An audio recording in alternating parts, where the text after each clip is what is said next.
বন্ধুরা, আমি রান্না করব এখন দেশি মুরগির মাংস।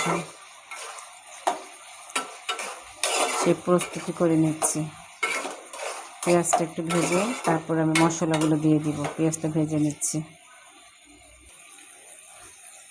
আমি এখন আদা রসুন বাটা দিয়ে দিব। পরিমাণ মতো দিলেই হবে, যে যতটুকু খায়। আমি আবার একটু মশলা একটু বেশি খাই, সব মাংসের মধ্যে যে কোনো মশলা একটু বেশি দিই। এখানে গরম মশলা, জিরা সব কিছু একসাথে বেটে নিয়েছি, সেটা দিয়ে দিলাম। এখন ভালো করে মশলা একটু ভেজে নেব। পানি দিয়ে দিলাম।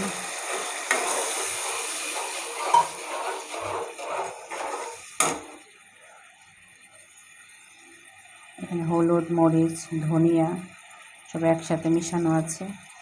আমি দিয়ে দিলাম 3-4 চামচ। ওই যে বললাম না, আমি আবার একটু মশলা বেশি খাই, কারণ আমি সাদা তরকারি তেমন একটা পছন্দ করি না। একটু ঝাল ঝাল করে তরকারি রান্না করলে আমার কাছে খুব ভালো লাগে। এই জন্য একটু আমি মশলা বেশি দিই। এটা ভালো করে কষিয়ে নেব। মশলাটা ভালো করে কষানো হয়ে গেছে, এখন আমি মাংসটা দিয়ে দিলাম। ভালো করে মশলার সাথে মাখিয়ে নেব।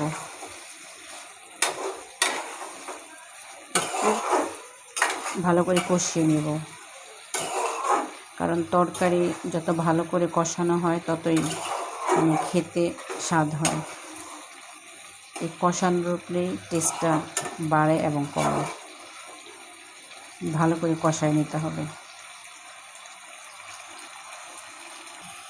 এখানে আমি কিছু আলু দিব। আলু আর চিকেনটা একসাথে কষিয়ে নেব, কারণ জানেন দেশি মুরগি একটু শক্ত হয়, এই জন্য আলু আর চিকেনটা একসাথে কষিয়ে নেব।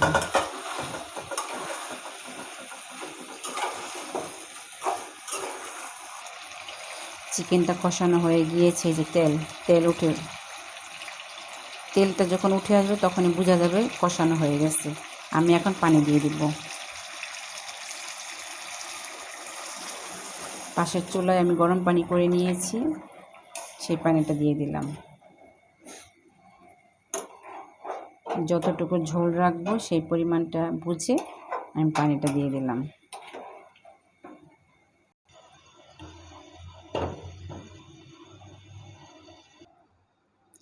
এখানে কয়েকটা কাঁচামরিচ দিয়ে দিচ্ছি আর জিরার গুঁড়োটা দিয়ে দিচ্ছি, সেটা আপনাদের সাথে শেয়ার করতে পারলাম না, স্কিপ হয়ে গেছে। যাই হোক, দেশি মুরগি আলু দিয়ে একটু ঝোল করে রান্না করে নিলাম। আমার রান্নাটা প্রায় কমপ্লিট হয়ে গেছে। এখন আমি চুলাটা অফ করে দিব। আজকে এ পর্যন্তই। আল্লাহ হাফেজ। কেমন হয়েছে আমাকে কিন্তু কমেন্ট করে জানাতে ভুলবেন না।